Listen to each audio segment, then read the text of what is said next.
Good morning, Kinaway community, and to all of our friends in the business community who may be joining us here today.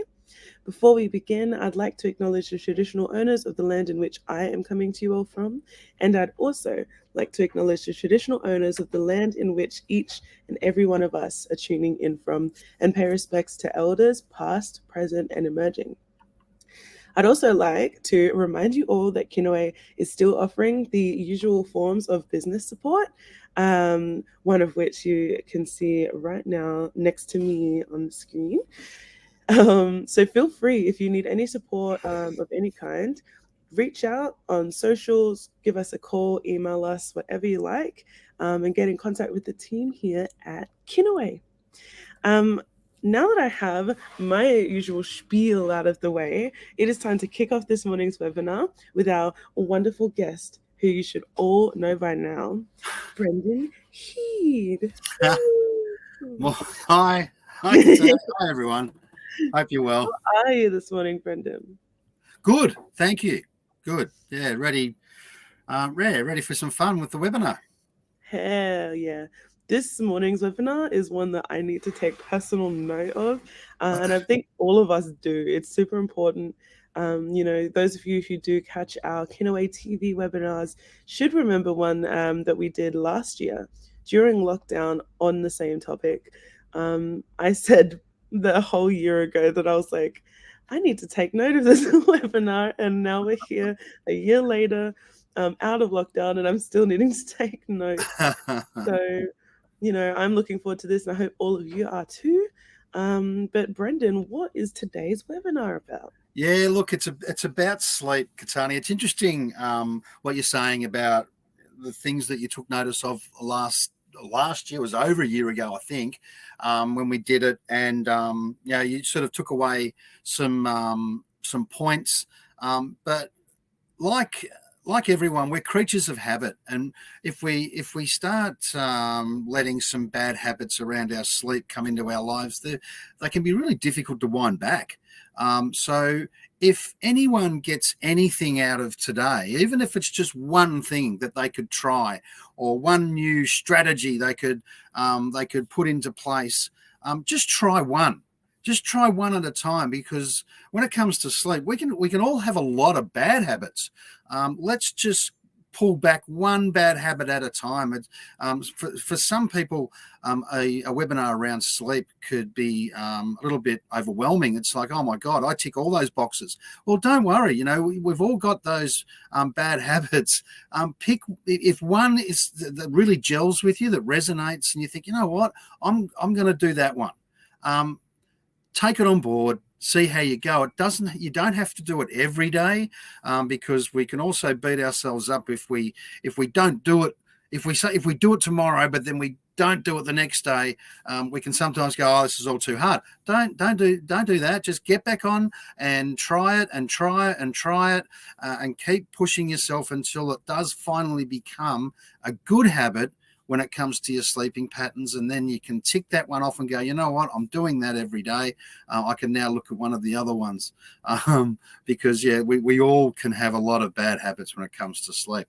But yeah, that's today's tip. That's today's webinar is sleep, and why it's so important. Excellent. Come on, everybody, get your notepads out, get your phones out. We need to take some notes. Good idea. Good idea. So I might kick it off, Katani, do you think?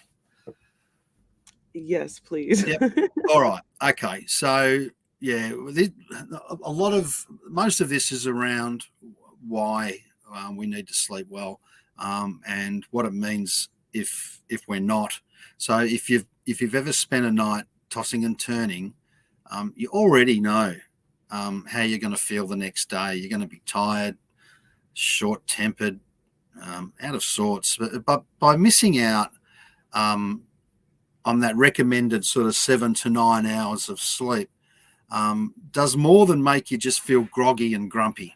The long-term effects of sleep deprivation are real. It drains your mental abilities and puts your physical health at risk.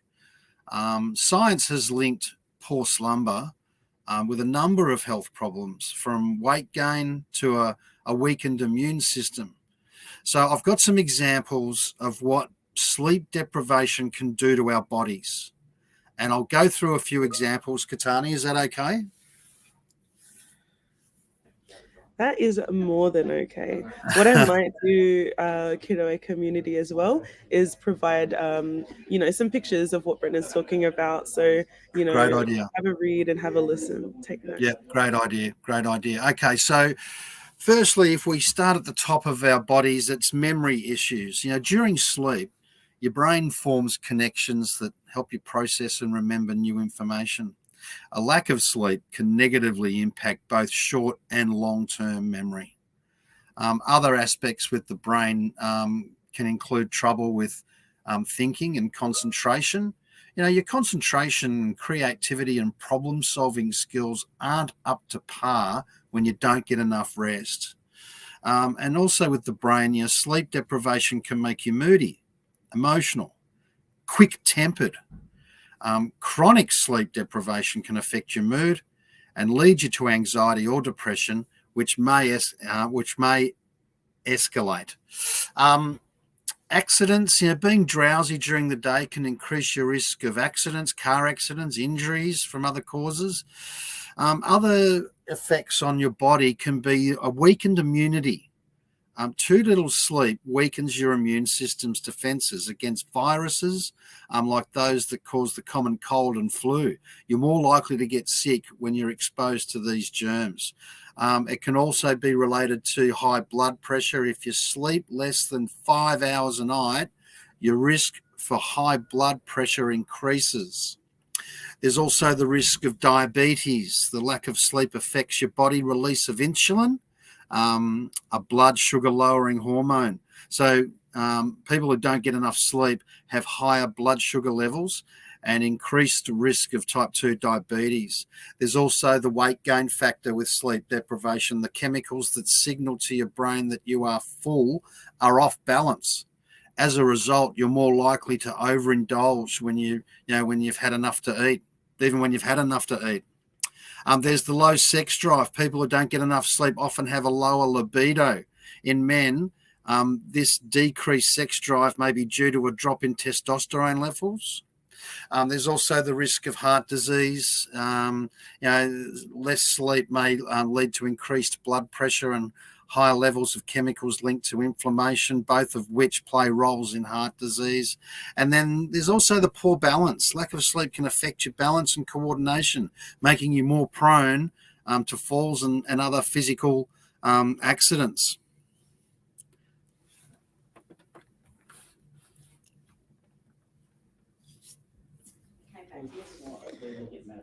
Well, damn. Sorry, Brendan. If we've got people talking here, maybe we'll just hold up for a second and No we'll worries. continue. That's all good. Yeah, I'm excited actually, Brendan, because I'm gonna edit this with all that document screenshots about what you're Just talking make about. sure you don't use any of that link Branding. because we're completely plagiarizing the whole thing.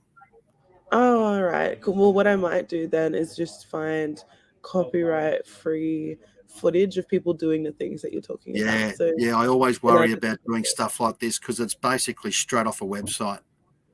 yep. I Yeah, think it's different when it's like a resource, it might and be. you're Yeah, it allowed might be to. fine.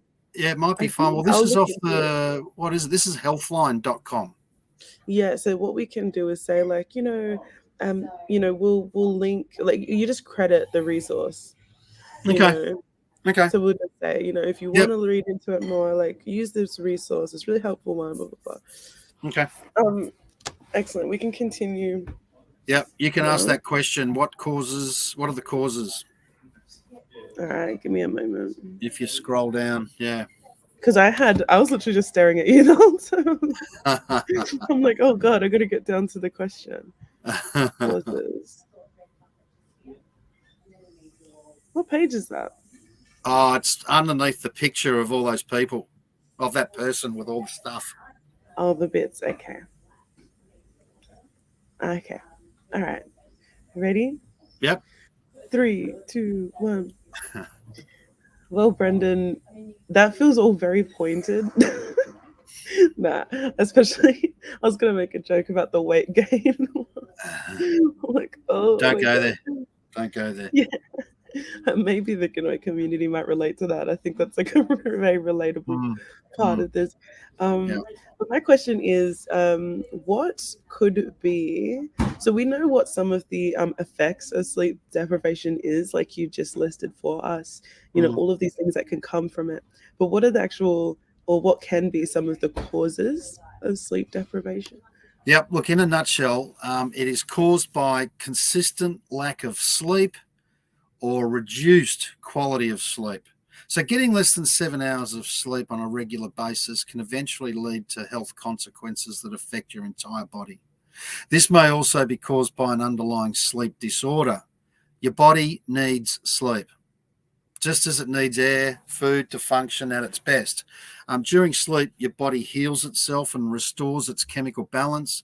Your brain forges new thought connections and helps memory retention. Without enough sleep, your brain and body systems won't function normally. It can also dramatically lower your quality of life. So there were some studies done and found that sleeping too little at night increases the risk of early death. Okay, very dramatic. Noticeable signs of sleep deprivation include excessive sleepiness, feeling tired, yawning, irritability. That's a big one.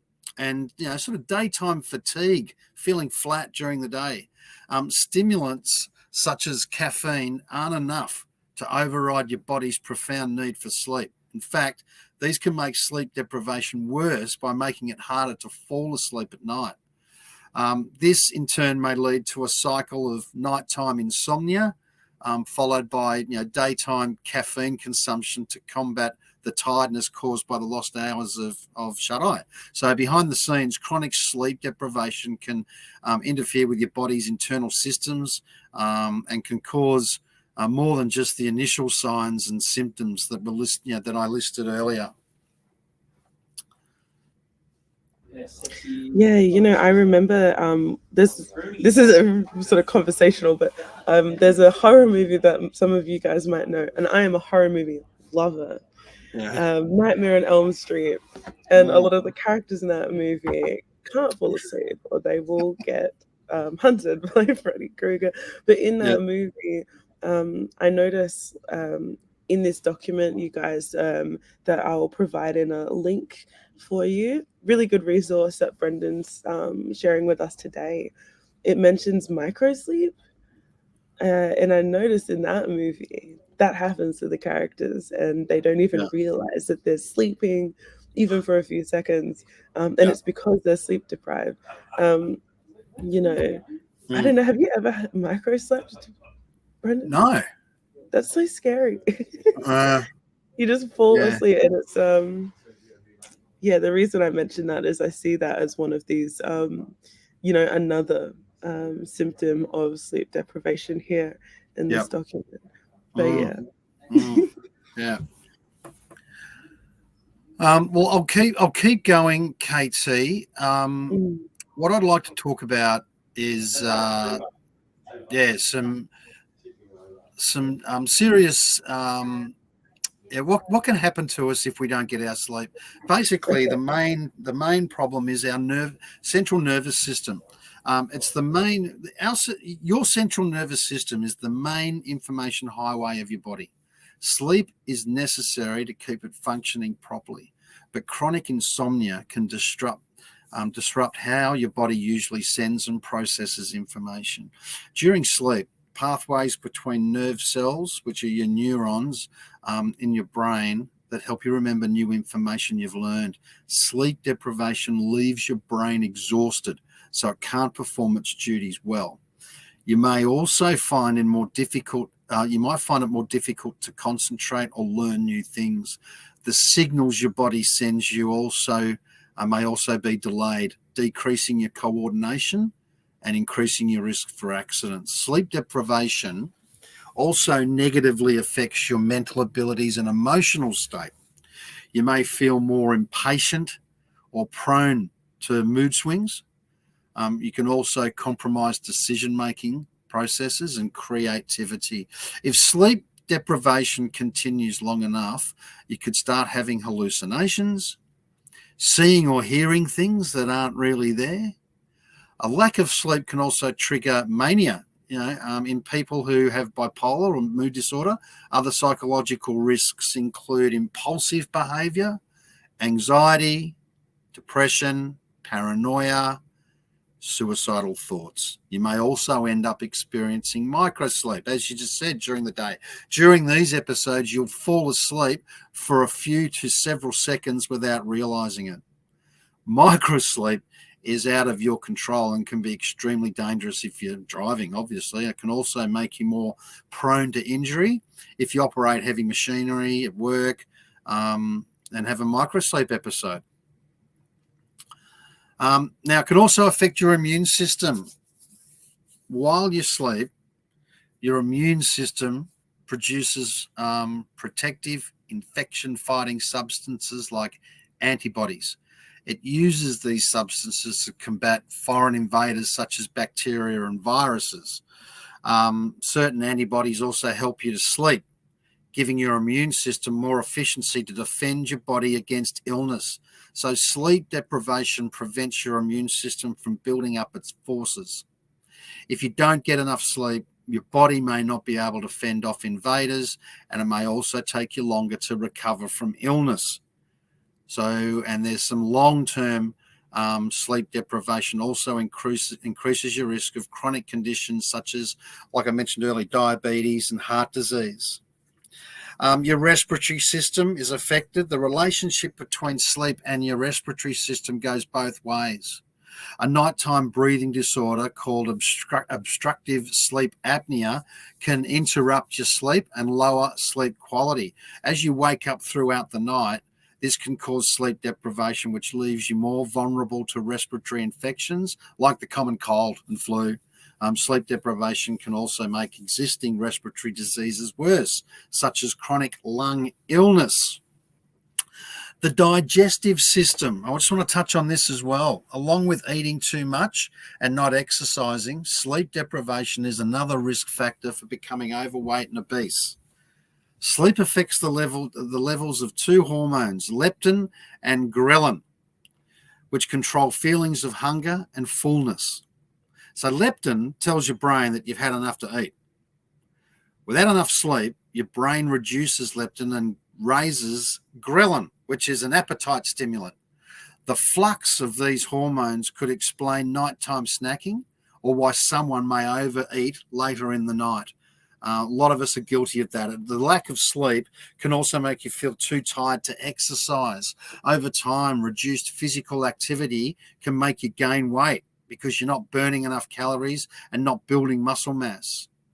Sleep deprivation also causes your body to release less insulin after you eat. Insulin helps you reduce your blood sugar level, your glucose. Sleep deprivation also lowers the body tolerance for glucose and is associated with insulin resistance. These disruptions can lead to diabetes and obesity. We're going to touch on the cardiovascular system. So sleep affects processes that keep your heart and blood vessels healthy, including those that affect your blood sugar, blood pressure, and inflammation levels. It also plays a vital role in your body's ability to heal and repair the blood vessels and heart. People who don't get enough sleep are more likely to get cardiovascular disease. One analysis linked insomnia to an increased risk of heart attack and stroke. The endocrine system. So hormone production is dependent on your sleep. For testosterone production, you need at least 3 hours of uninterrupted sleep, which is about the time of your first rapid eye movement episode. Waking up throughout the night could affect hormone production. This interruption can also affect growth hormone production, especially in children and adolescents. These hormones help the body build muscle mass and repair cells and tissues, in addition to other growth functions. And then finally, the pituitary gland releases growth hormone throughout each day, but adequate sleep and exercise also help the release of this hormone. So that's just a little bit of bad news and a bit more finer detail, Katani. Just so I really wanted to emphasize today the importance of sleep, but more importantly, I hope some people walk away thinking, you know what, this poor sleeping pattern that I've developed is actually doing me a lot more harm than I realized. Oh yeah, even I'm looking at it going, oh God, that's like a part of life. People, I don't know, people like myself who have so much they want to do and there's not enough hours in the day. And I'm assuming all of our members who are, entrepreneurs and business owners would Yep. understand that feeling. Yep. And I feel like they're probably people who are willing to sacrifice the comfort of their sleep to get things done. But, Brendan just listed a bunch of reasons why, you really should put, that time and effort into taking care of yourself. Because how can your business run without you there Yep. to, Yep. to Yeah. even And in have the it? best possible, sort of mental and physical shape. Yeah, that's it. And who doesn't want to feel amazing and at their peak, Mm. Um, Interestingly, Brendan, my partner, didn't realize for many years that he had sleep apnea.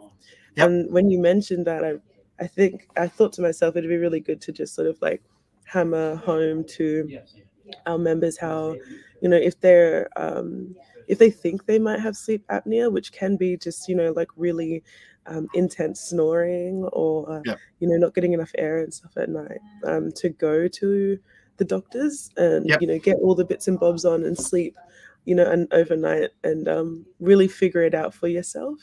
Yep. Because my partner stopped breathing like 100 times a minute or something crazy, Yeah. Right. and was having those micro sleeps and things like that, which Yep. really affected him, and affected his ability to work.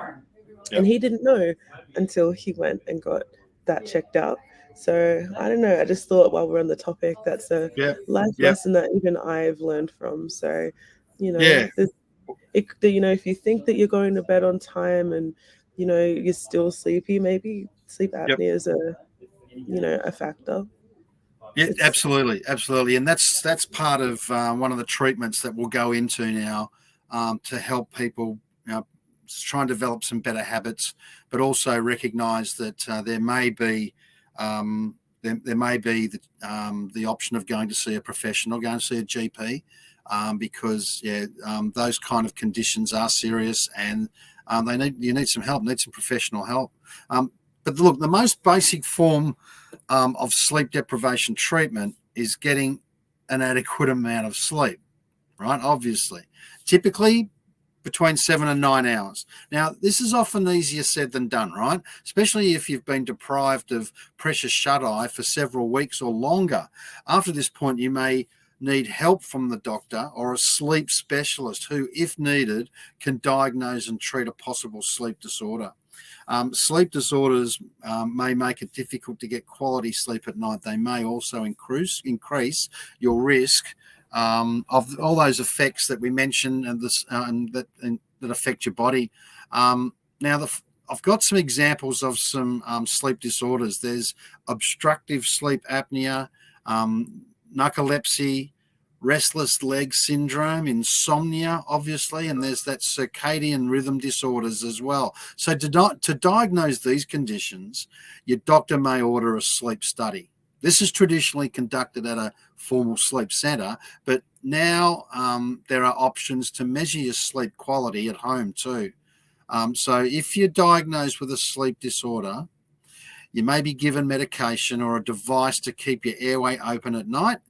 In the case of obstructive sleep apnea, to help combat the disorder so you can get a better night's sleep on a regular basis. And there's been a lot of work over the journey on improved apparatus that you can use to help you with your sleeping.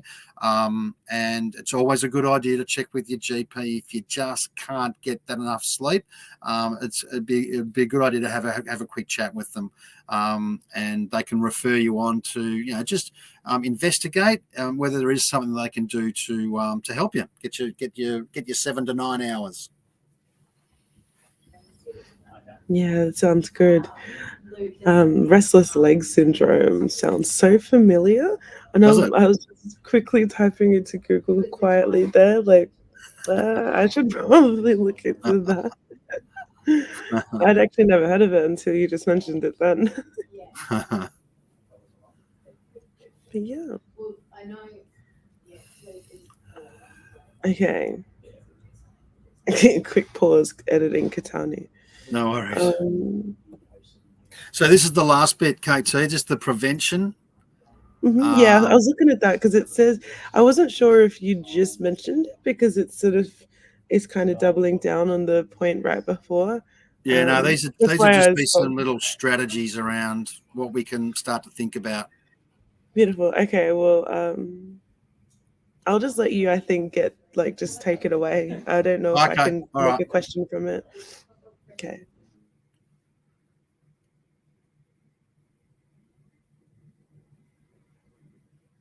Should I go?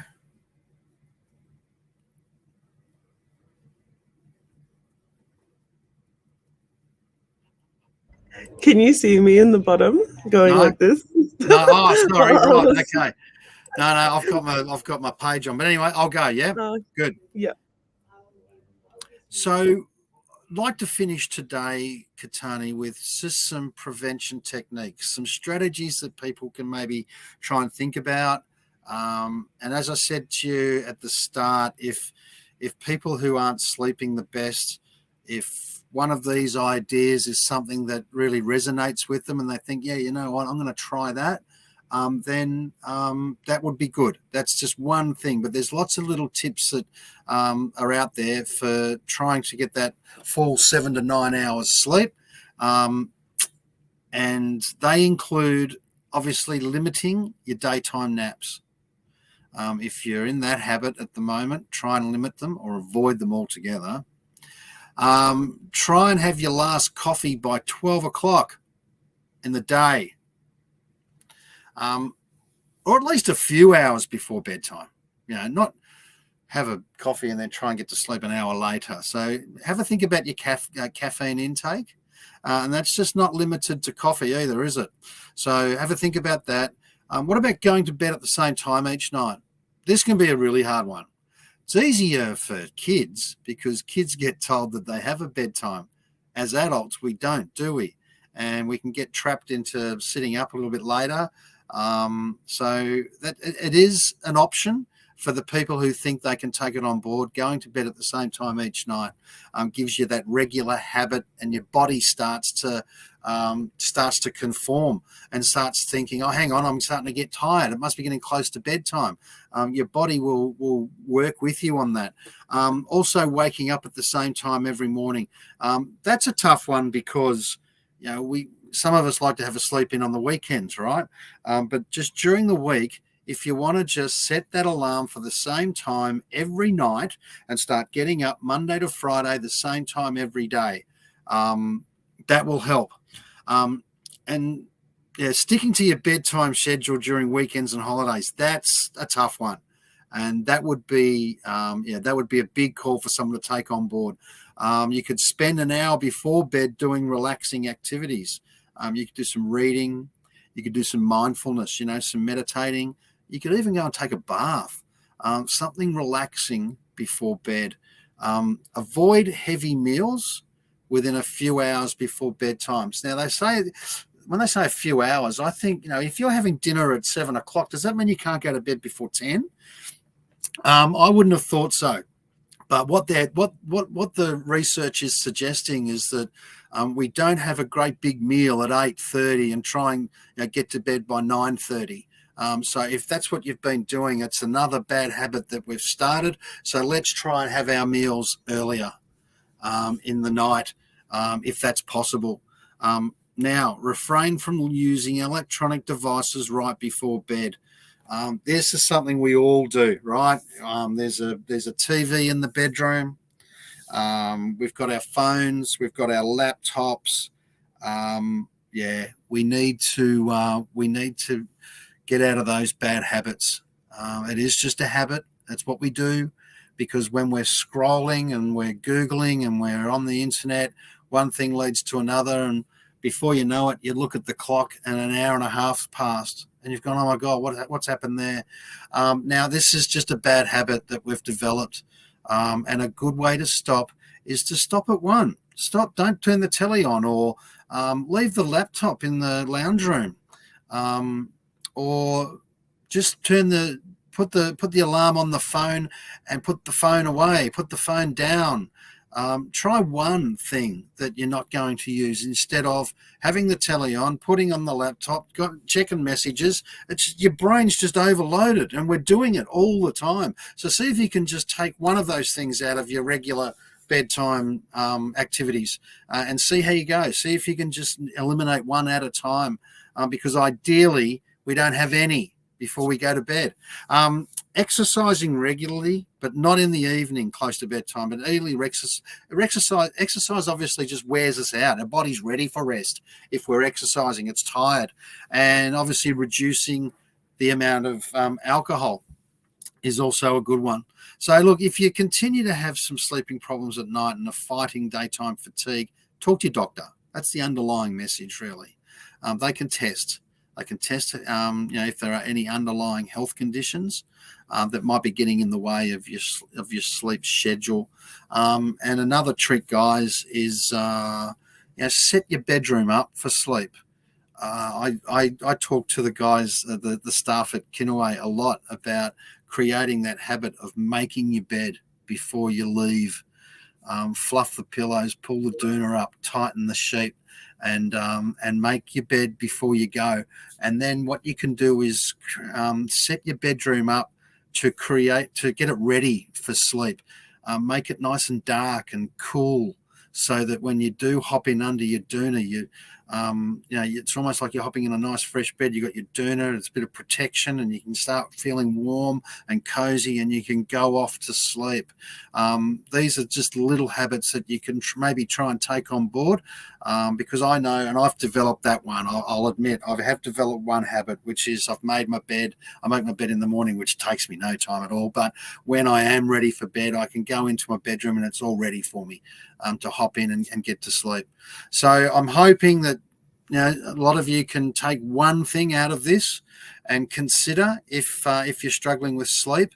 And yeah, that's it for today. I hope you enjoyed that, and I hope, Katani, what are you going to do? There was a lot of things in that that I was, kind of visualizing for myself to do. Yep. What I really, really want to do right now is go home and wash all my bedding and make it, because I know exactly the feeling you're describing. And that does. I feel like it almost takes you back to being a kid when your parents have done it for you, like made your bed all clean lovely. sheets. So exciting. It's like going to a snuggle in. hotel or something. It's great. Yeah, or a hotel, yeah. And it's, so I think for me, I'm like actually excited to go home and do that. And as far as making it a habit, that'll be interesting. It's really funny because I can actually remember that my answer to this question last year was the exact same. Yeah. Oh, look, one miracle at a time, Katani. If you can develop one good little habit, then another one can follow, and away you go.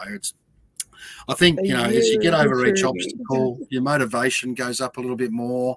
And if you do start to notice improved sleep, there's no better motivator than that. Oh, geez, I had a good night's sleep last night. What did I do different? Oh, that's right, I did this. I'm going to start doing that. That works for me. So just try a couple of things and see how you go. If anyone else and any of the members want to discuss it any further, like we've said from the start, I am a small business wellbeing clinician. My number is 1-800-Kinaway, and it's Brendan. I work from 9 till 5, Monday to Friday, and initially the service was available to all the members, their staff and their families, if they are experiencing any problems with their wellbeing. When it could be sleep, but it could also be anxiety and stress. My conversations are completely free and also ultimately private and confidential. So if any of you guys out there feel like you need to have a chat, please give me a call, 1-800-Kinaway, and it's Brendan, and we're available for you guys whenever you like. Perfect. You can see the banner down there, everybody. And like Brendan mentioned, Brendan. Beautiful. So that was this morning's, probably afternoon now, webinar. Thank you, everybody, for joining us, Brendan and I, the dream team of webinar making. And thank you, Brendan, for joining me, taking time out of your day to come and talk to me and to the members about some of these things that we all know is important, and, you know, it can be a little bit left by the wayside. And this is me essentially talking to myself, honestly. Yeah, and it's a good idea to throw it out there too, is if any of the members have got any ideas of what they'd like to hear, you know, I've got a plethora of research that I could tap into. So if there's a particular issue that members would like us to, you know, have another webinar about, yeah, feel free to let us know, and we can have a look at it and maybe do a presentation on it next time. Yes, it's a great idea. You know, if you've talked to other members or even just with yourself and you notice something, there's a high chance that Katani at Kinaway is going to benefit from it. So comment it or message us, DM, email, call, any way that you prefer to get in contact with us, whether it's for support or to give us some suggestions about resources that you would like us, me and Brendan, to cover. Do it. You know, it's we've got an open line and we always welcome you guys and your suggestions. But like I mentioned, thank you, Brendan, for joining me today. Thanks, Special thanks You're welcome. for jumping on here and talking a little bit about sleep and, you know, the preventions, the causes, how we can be better, you know, some of the side effects, all of that stuff. Feel free also, community, to share this with people you think might actually benefit from hearing some of the information we've talked about today. And if you wish to catch up on the yarns that are similar to this one, maybe you want to go back to last year's sleep webinar and see how similar my dialogue is about it. You can. If you want to access any of those previous webinars, head to our YouTube, head to our Facebook, or our LinkedIn. I suggest going to YouTube. It's very easy to navigate on there. And yes, I just also like to take a moment to remind you guys about Brendan's service, 1-800-Kinaway, as we were just mentioning. It's confidential, it's free, and you get to talk to Brendan. So why not? Other than that, thank you all for your time. Thank you for your time, Brendan. And Thanks, we will see you next time. week. Good job. All right. Bye, everybody. Bye.